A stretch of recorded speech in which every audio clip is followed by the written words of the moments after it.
Bonjour à tous les élèves du collège Bel Air, notamment au quatrième et au troisième, en tout cas un petit groupe de troisième. Je fais cette vidéo pour vous expliquer ou détailler à l'oral cette petite fiche de révision que je vous ai envoyée sur la masse volumique. Donc je vais essayer de vous expliquer ce qu'est la masse volumique et aussi à quoi ça sert la masse volumique. Pourquoi on étudie la masse volumique, en tout cas en physique-chimie.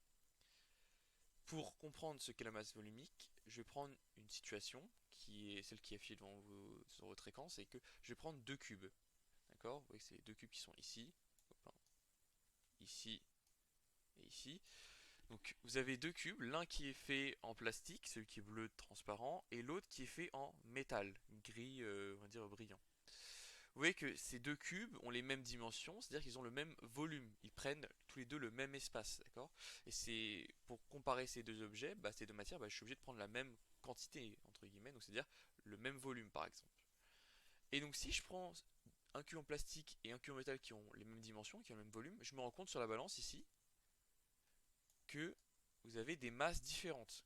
En effet, le cube de plastique ici fait 1,5 kg, tandis que le cube de métal lui fait 2,7 kg, 2,70. Ça veut dire que pour un même volume, ces deux matières n'ont pas la même masse. Donc, en fait, ça vaut pour toutes les matières. En fait, j'ai comparé du plastique et du métal pour que ce soit bien flagrant, mais finalement, chaque matière a une masse volumique différente. Et ça va être une propriété qui est importante pour pour les matériaux. D'ailleurs, je l'ai noté ici en rouge. Chaque matière a une masse volumique différente. Et donc, pour n'importe quelle matière, j'aurais eu un chiffre différent. D'accord? Alors ça va nous permettre une chose, ça va nous permettre justement de reconnaître les matières. Parce que si je suis capable de trouver la masse volumique d'une matière, je pourrais dire, ah bah c'est telle matière. C'est ce qu'on avait fait par exemple pour les différents métaux. Vous avez plusieurs métaux de couleur grise. En retrouvant la masse volumique du métal en question, c'était le petit cylindre, vous avez pu déterminer si vous aviez un morceau de zinc, d'aluminium, d'argent, de plomb ou de fer par exemple. Donc je l'ai noté aussi ici, retrouver la masse volumique d'une matière, ça sert à identifier une matière. Ça, c'est l'une des premières raisons pour laquelle on utilise la masse volumique. Donc, effectivement, si je dois retrouver la masse volumique, il faut que je sois capable de la retrouver, alors que ce soit par l'expérience, comme vous l'avez fait pour le cylindre, mais aussi par le calcul, parce que vous avez besoin d'un calcul pour retrouver la masse volumique. Et si vous avez besoin d'une définition de la masse volumique, on va dire rigoureuse, on pourrait dire que la masse volumique, c'est ce qu'on appelle le rapport entre la masse d'un objet et son volume. Et donc, en fait, en disant ça, vous avez en tête aussi normalement la formule de la masse volumique. La masse volumique qui est ici en rouge. Rho, c'est une lettre grecque qui veut dire masse volumique. C'est égal à la masse divisé par le volume. C'est donc le rapport entre la masse et le volume. Le rapport, je rappelle, c'est une division. C'est une fraction. Donc, je voudrais préciser ici que ρ était la masse volumique, m la masse et v le volume. Une deuxième chose pour laquelle la masse volumique nous est utile, c'est ce qu'on appelle le critère de flottaison, c'est savoir si un objet flotte ou coule. D'accord? Pour savoir si un objet va flotter ou couler, eh bien, on peut utiliser la masse volumique. Il faut déjà connaître la masse volumique de l'eau. Et donc, si je prends la définition de la masse volumique, c'est le rapport entre la masse et le volume d'un objet. Donc, en gros, c'est savoir comment je pourrais exprimer, par exemple, en masse, en kilogrammes, un litre d'eau. Eh bien, je sais dans la vie de tous les jours que un litre d'eau, ça pèse 1 kg. Et donc, c'est pour ça que la masse volumique de l'eau, ici, vous voyez que c'est marqué, c'est 1 kg par litre. Chaque litre d'eau me donnera 1 kg. Donc, si j'ai 2 litres d'eau, j'aurai 2 fois 1 kg, donc 2 kg. Alors, il existe plusieurs unités pour la masse volumique, d'accord? Donc, il y a le kilogramme par litre qui est le plus évident.